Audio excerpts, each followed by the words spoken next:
হ্যাঁ ভিউয়ার্স, আপনারা দেখুন একটি রাইস কুকার আমরা লাইন দিলাম, কিন্তু আসলে এটা কোনো কাজ করতেছে না, কোনো লাইট জ্বলতেছে না, এমনকি ভাত রান্নাও হচ্ছে না। তো রিপেয়ার করার পরবর্তীতে দেখুন আসলে লাইট জ্বলতেছে, আবার পানি গরম হচ্ছে। তো দেরি না করে আজকের ভিডিওটি শুরু করা যাক। ওই ইন্ট্রো লাগা স্টার্ট। ওকে মামু आओ कभी हवेली पे। হ্যাঁ ভিউয়ার্স, আমরা আমাদের যে রাইস কুকারটি আছে সেটা আমরা যে 2 পিন সকেট আছে আমরা কানেকশন করলাম এসি লাইনে। তো এসি লাইনে কানেকশন করার পরবর্তীতে আপনারা দেখুন আমরা আসলে সুইচ অন করার পরবর্তীতেও এখানের কোনো লাইট জ্বলতেছে না। এজন্য আমরা প্রথমে আমাদের যে উপরে ঢাকনাটি আছে সেটা আমরা খুলে নেব এবং সেই পাত্রটিও খুলে নেব। তার পরবর্তীতে আমরা এসি লাইনটা ডিসকানেক্ট করার পরবর্তীতে আমরা স্ক্রুগুলো সুন্দরভাবে খুলে নেব। খুব সাবধানে আপনারা খুলবেন যেন কোনো সমস্যা না হয়। এর পরবর্তীতে আপনারা দেখুন এটা খোলা কমপ্লিট। এই রাইস কুকারের ভিতরে তেমন আসলে গুরুত্বপূর্ণ বেশি কিছু নেই। এখানে রয়েছে একটি হিটিং কয়েল, দেখুন একটা হিটিং কয়েল, এটার সাহায্যে আসলে পাত্রটি গরম হয়। এখানে একটা কানেক্টর সুইচ আছে যেটা আসলে গরম হওয়ার পরবর্তীতে এটা ডিসকানেক্ট করে দেয়। আর একটা আছে এখানে আছে একটা ফিউজ। এই তিনটার সাহায্যে আমাদের এসি লাইনে দিলেই আমাদের আসলে রাইস কুকারটি তৈরি হয়ে যায়। তো এখানে আমাদের যে কানেকশনগুলো রয়েছে এখানে আমরা প্রথমে একটি কয়েল আছে, এই কয়েলটা আমরা পরিমাপ করে দেখব। প্রথমে আমরা একটা অ্যাভোমিটার নিলাম, দুইটা কানেক্টর এক করে আমরা 1 কিলোতে দেওয়ার পরে দেখুন আসলে আমাদের মিটারটা আসলে কাঁটাটা নড়াচড়া করতেছে। তো এরকম দুইটা কাঁটা আমরা আমাদের যে কয়েল আছে হিটিং কয়েলের সাথে আমরা সুন্দর করে কানেকশন দিব। তো দেখবো আমাদের কয়েলটি ভালো আছে কিনা এটা পরীক্ষা করি। তো আপনারা খেয়াল করুন দুইটা প্রান্তে আমরা প্লাস আর মাইনাস নেই, একটা একটা দিলেই হবে। দেখুন মিটারের কাঁটাটা নড়াচড়া করতেছে, তো অবশ্যই আমাদের হিটিং কয়েলটি ভালো আছে। এর পরবর্তীতে আমরা দেখুন আসলেই ভালো আছে। তো এর পরবর্তীতে আমরা দেখব আমাদের ফিউজটি ভালো আছে কিনা। তো দেখুন আপনারা এখানে আমরা ফিউজের দুই প্রান্তে ধরার পরবর্তীতে আসলে ফিউজটিতে কোনো রেসপন্স করতেছে না, আসলে কোনো নড়াচড়া করতেছে না। ফিউজটি তাহলে বুঝবো যে নষ্ট। এই জন্য আমরা একটা নতুন ফিউজ নিলাম। এটা দেখুন আমরা পরিমাপ যদি করি দেখুন আবার সুন্দরভাবে লাইন পাচ্ছে, কাঁটাটা নড়াচড়া করতেছে। এই ফিউজটা আমরা কানেকশন দিব। ফিউজটা কানেকশন দেওয়ার পরবর্তীতে আমরা দেখব আসলে কাজ হয় কি না।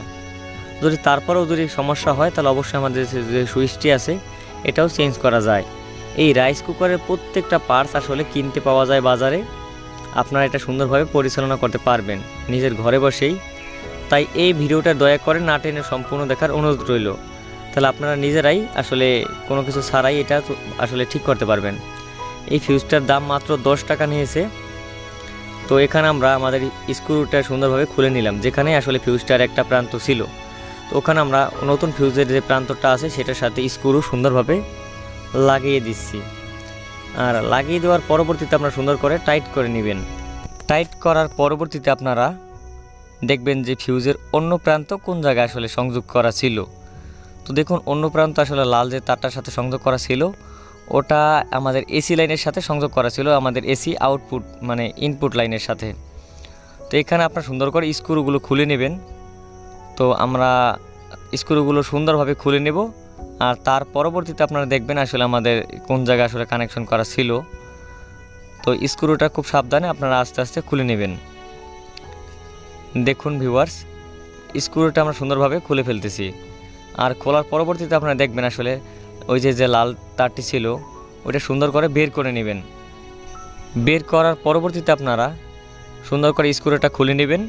আর ওইখানে আপনারা আমাদের যে ফিউজের অন্য প্রান্ত আছে সেইটা সুন্দর করে সংযোগ করে দিবেন, টাইট করে সংযোগ করে দিবেন যাতে কোনো সমস্যা হয় না আর এবং লুজ কন্ট্যাক্ট না থাকে। তো তার পরবর্তীতে আপনারা লুজ কন্ট্যাক্ট না থাকে সেই রকমভাবে সুন্দর করে টাইট দিয়ে নেবেন। খুব সাবধানে আস্তে আস্তে কাজগুলো করবেন, খুব তাড়াহুড়ো করবেন না, যেহেতু প্লাস্টিকের আছে তো তাড়াহুড়ো করলে ভেঙে যেতে পারে। ইলেকট্রিক্যাল কাজগুলো খুব গুরুত্ব সহকারে করা উচিত, কারণ যে কোনো সময় যে কোনো দুর্ঘটনা ঘটলেও ঘটতে পারে, তাই খুব সাবধানে কাজগুলো করতে হবে। আর চেষ্টা করলে আপনারা নিজেরাই সবগুলো পারবেন, তো অন্য কারো কাছে যাওয়ার দরকার নেই। ঘরে বসেই টুকটাক জিনিস থাকলে আপনারা সুন্দরভাবে আসলে পারবেন।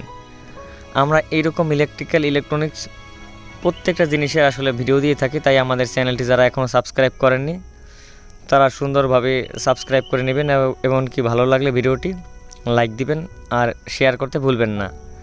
তো তার পরবর্তীতে আমরা আমাদের স্ক্রুগুলো সুন্দর করে আমরা কানেকশন করে দিব।